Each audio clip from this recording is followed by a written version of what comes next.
First of all, I want to get something straight. Is that this is a journal, not a diary. I know what it says in the cover, but when I sent my mom to get this stupid thing, I told her to get one that did not say diary on it. Great. All I need is some jerk to see me carrying this thing around and get the wrong idea. In middle school, I left my diary in my math teacher's classroom. The next day, he told me he read it. I honestly thought I was going to die because it talked about this guy named Cameron and how I thought I liked him and I never had the guts to say anything. Kind of like this book, Diary of the Wimpy Kids by Jeff Kennedy. Another thing I want to clear up right away, that this is my mother's idea, not mine. If she thinks I'm going to write my feelings and stuff, then she's crazy. So don't expect me to say, Dear Diary this, Dear Diary that. The only reason why I agree to do this thing is because I figured when I'm rich and famous, I have better things to do than answer people's stupid questions all day long. So this book is going to come in handy. Like I said, I'm going to be famous one day. But for right now, I'm stuck in middle school with a bunch of morons.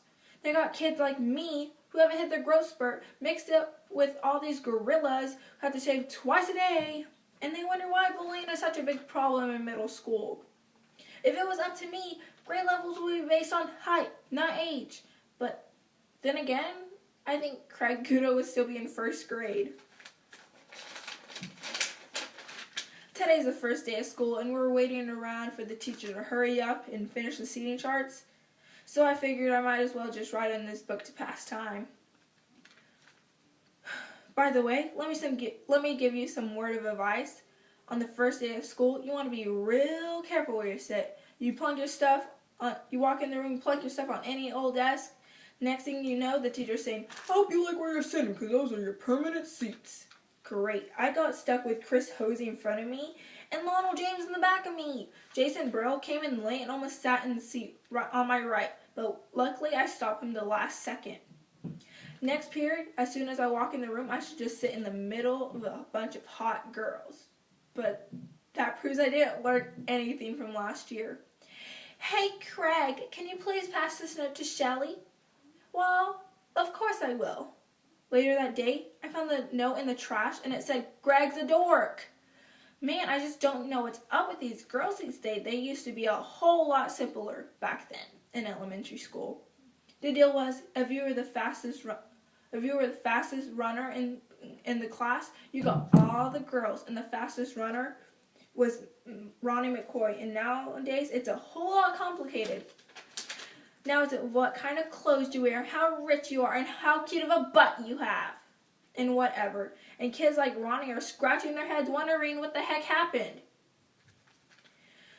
In my class, Bryson Anderson is the most popular kid.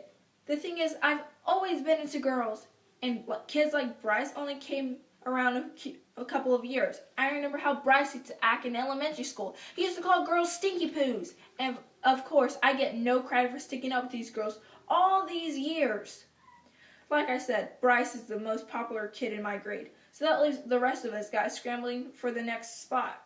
The best I can figure is that I'm about 52 or 53 being most popular this year. But good news is that I'm about to move up a spot because Charlie Davis is getting braces next week. I try to explain this popularity stuff to my friend Rowley, who is probably hovering around 150 mark, by the way. But I think it goes in one ear and out the other with him. Thank you, judges. Thank you, timekeeper.